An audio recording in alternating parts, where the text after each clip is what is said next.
27 de febrero. San Gabriel de la Dolorosa. 1.862. Asís, la ciudad embalsamada por el recuerdo de San Francisco y Santa Clara, fue su cuna. Cuando nació pertenecía aún a los estados pontificios, en cuya administración de justicia trabajaba, Corno juez asesor, su padre. Vino al mundo el 1 de marzo de 1838. Pocos años después, cuando el pequeño Francisco tenía solo 4 años, murió su madre. Él quedó huérfano, junto con sus 12 hermanos, al cuidado de su padre, ejemplar y cristianísimo. Y a su padre debió una firme educación familiar, gracias a la cual pudo llegar a superar el obstáculo de un carácter propenso a la cólera, y que no dejaba de dar frecuentes muestras de terca obstinación. Francisco Possenti, que así se llamaba antes de entrar en religión, hizo sus estudios primero con los hermanos de las escuelas cristianas, y después con los jesuitas de Spoulatou, a donde se había trasladado su padre.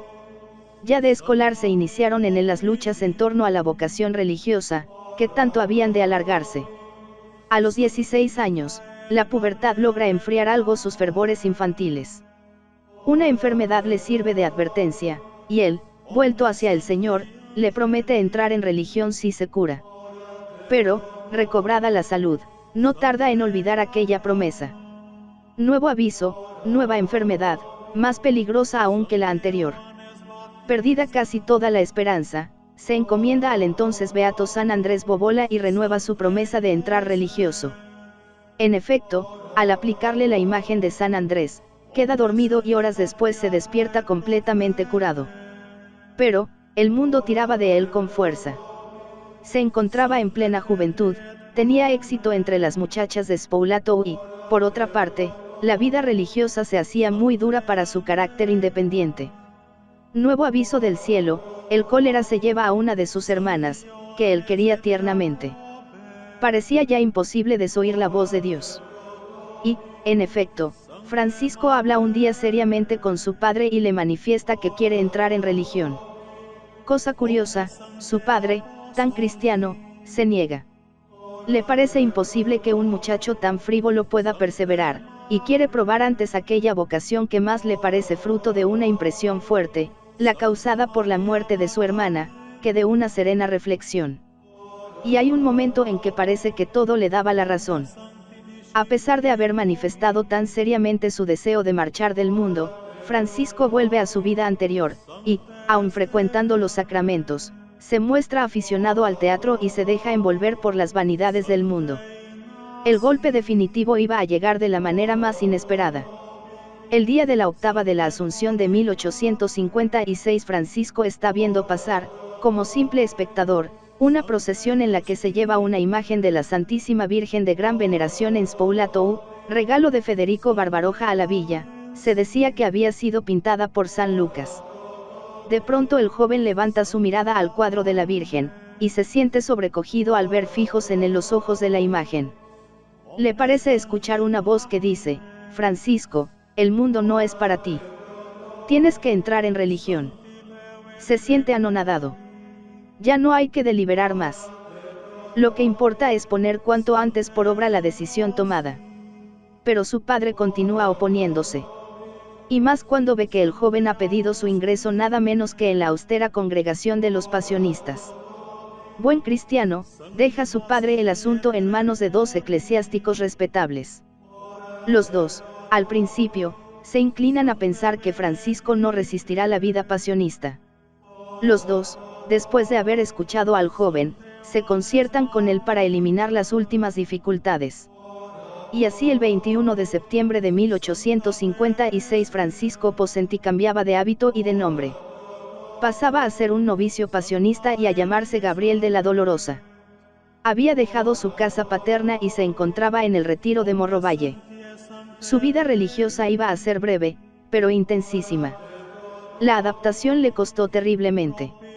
Acostumbrado al género de comidas propio de una casa acomodada, los toscos alimentos del pobre convento pasionista le causaban una repugnancia invencible. A pesar de las protestas de su naturaleza insistía en comer, hasta que los superiores, compadecidos, le permitieron temporalmente algún alivio. Lo mismo ocurría con todos los demás aspectos de la observancia. Sin querer aceptar la más mínima singularidad, seguía siempre al pie de la letra un horario y unos ejercicios que costaban mucho a su delicada complexión. En febrero de 1858 comienza sus estudios, que le llevan primero al convento de Preveterino, después al de Camerino y finalmente al de Aizale. En todos estos conventos dejó el recuerdo de su ejemplar aplicación. Dicen que tenía siempre ante los ojos aquellas palabras que había escrito un glorioso santo de su misma congregación, San Vicente María Strambi: cuando tenéis que entregaros al estudio, imaginaos que estáis rodeados por una multitud innumerable de pobres pecadores privados de todo socorro y que os piden con vivas instancias el beneficio de la instrucción, el camino que conduce a la salvación. Esta era la única preocupación de Gabriel, prepararse para el sacerdocio, al que, sin embargo, por sabios designios de Dios no habría de llegar. De una parte estarían los trastornos políticos del reino de Nápoles. Y de otra parte lo impediría también su propia salud. Cuando ya empezaba a aproximarse la fecha de su ordenación sacerdotal, cuando ya, el 25 de mayo de 1861, había recibido las órdenes menores, la salud de Gabriel empezó a empeorar rápidamente. La tuberculosis se apoderó de él. Fue necesario recluirse en la enfermería y dedicarse de lleno a aceptar, con toda alegría y sumisión a la voluntad de Dios, aquel inmenso sufrimiento. De vómito de sangre en vómito de sangre, de ahogo en ahogo, vivirá así un año enteramente entregado a Dios, ofreciéndose a Él como holocausto y víctima.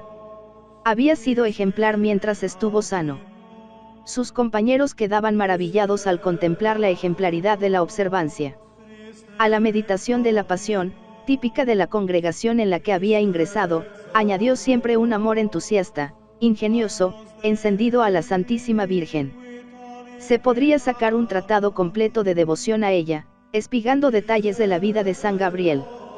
Desde lo intelectual, con el estudio continuo de lo que se refiere a la Santísima Virgen y la lectura repetida de las glorias de María, de San Alfonso, hasta lo más menudo y cariñoso, todo un cúmulo de expresiones filiales que a cada paso surgen de sus labios y de su pluma. El amor a la Santísima Virgen fue ciertamente la palanca que le permitió subir rápidamente por el camino de la perfección. Ejemplar también en la práctica de las virtudes religiosas. Amante de la pobreza hasta en los más mínimos detalles. Obedientísimo siempre, con anécdotas que casi nos hacen pensar en el mismo escrúpulo. Y hasta su amor a la castidad, con el voto que hizo de no mirar nunca a la cara a mujer alguna. Y fue también muy ejemplar mientras estuvo enfermo. La presencia de Dios, que con tanta frecuencia solía él recordar, según es uso entre los pasionistas, en sus recreos, se hizo ya para él completamente actual durante todo el día. Solo en la enfermería, podía darse de lleno a tan santo ejercicio. Sus mismos padecimientos le daban ocasión de ejercitar su caridad para con sus hermanos a quienes, ni en lo más agudo de sus sufrimientos, quería nunca molestar. Así se constituyó en la admiración y el ejemplo de todos los estudiantes del convento. Hacia el fin de diciembre de 1861 un nuevo vómito de sangre puso en peligro su vida. Aún pudo asistir a una misa el día de Navidad. Su estado quedó estacionado hasta el domingo 16 de febrero. Nueva crisis, nuevos y más horribles dolores, nuevo vómito de sangre. Al fin se vio claro que aquello no tenía remedio humano. Cuando se lo dijeron, tuvo primero un ligero movimiento de sorpresa, e inmediatamente después una gran alegría. Recibió el viático, y pidió perdón públicamente a todos sus hermanos. Pero aún no era la hora. Solo el 26 de febrero se le dio la extrema unción. En la noche siguiente, tras de rechazar reiterados asaltos del enemigo, Gabriel pidió por última vez la absolución.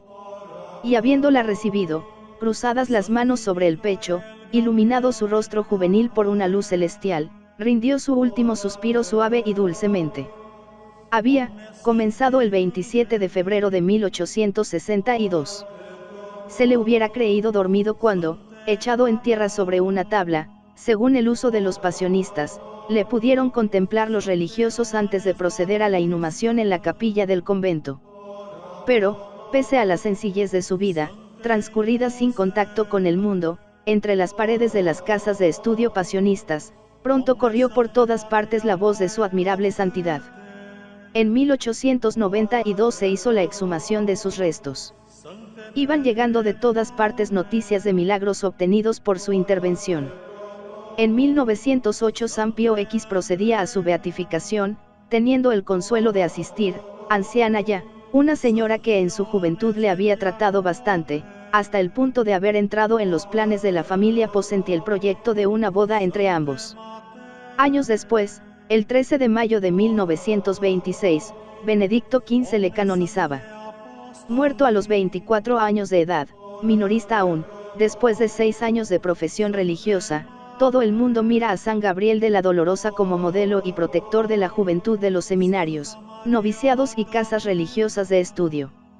Y como modelo también de admirable y sentida devoción a la Santísima Virgen María.